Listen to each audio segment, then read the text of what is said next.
जय श्रीकृष्ण दोस्तों, आज आपण 16 श्लोक पाहत आहोत. ज्ञानेन तु तदज्ञानम येषां नाशितमात्मनः तेषामादित्यवज्ञानं प्रकाशयति तत्परम्.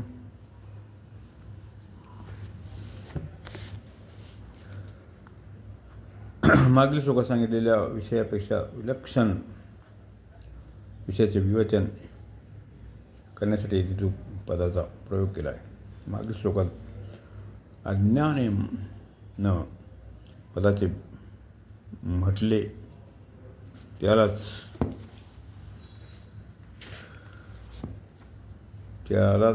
तेथे अज्ञानम म्हटले गेले आहे. आपल्या सत्तेला आणि शरीराला वेगवेगळे मानणे ज्ञान होय आणि एक समजणे अज्ञान आहे. उत्पत्ती विनाशशील संसाराच्या एखाद्या अंशामध्ये आपण आपल्याला ठेवले आणि मीपणा अहंता धारण केला आणि एखाद्या अंशाला आपल्यात ठेवले अर्थात माझेपणा धारण केला. आपल्या सत्तेच्या बनेनंतर अनुभव होतो आणि माझेपणा बदलताना प्रत्यक्ष आपल्याला दिसत असतो. जसे पूर्व मी बालक होतो आणि खेळणी इत्यादी खेळ साहित्य माझे होते आणि आता मी तरुण आणि अथवा वृद्ध आहे आणि स्त्री पुत्र धन घर इत्यादी माझे आहेत. अशा प्रकारे माझेपणाच्या परिवर्तनाचे ज्ञान आपणाला आहे, परंतु आपल्या सत्तेच्या परिवर्तनाचे ज्ञान आपल्याला नाही. हे ज्ञात अर्थात विवेक आहे. माझेपणाला जडाशी मिसळता साधकाने आपल्या विवेकाला महत्त्व द्यावे की माझेपणाचा संबंध ज्याच्याशी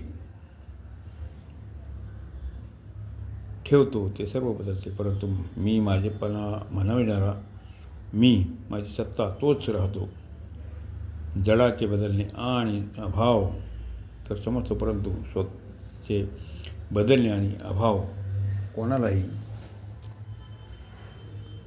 समजत नाही, कारण स्वमध्ये किंचितही परिवर्तन आणि अभाव कधी होतच नाही. हा विवेक ठेवून शहाणपणाचा त्याग करावा आणि शरीर नाही, बदलणारी वस्तू माझी नाही, हेच विवेकाने अज्ञानाचा नाश करण्यावे.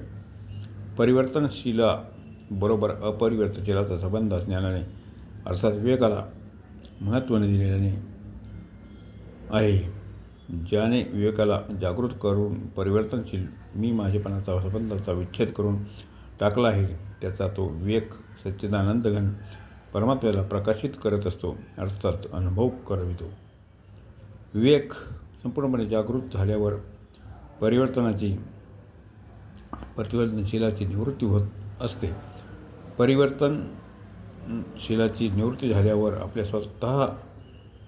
स्वरूपाचा स्वच्छ बोध होतो, जो होताच सर्व परिपूर्ण परमात्मतत्व प्रकाशित होते, अर्थात त्याच्याशी अभिन्नतेचा अनुभव येतो. येथे परमपद परमात्मतत्व जे प्रयुक्त झाले आहे. दुसऱ्या अध्यायाच्या 59व्या श्लोकात तसेच 13व्या अध्यायाच्या 24व्या श्लोकातही परमात्मतत्वासाठी परमपद आले आहे. प्रकाशयती या पदाचे तात्पर्य जसे सूर्याचा उदय झाल्यावर नवीन वस्तू निर्माण होत नाही, तर अंधकारामुळे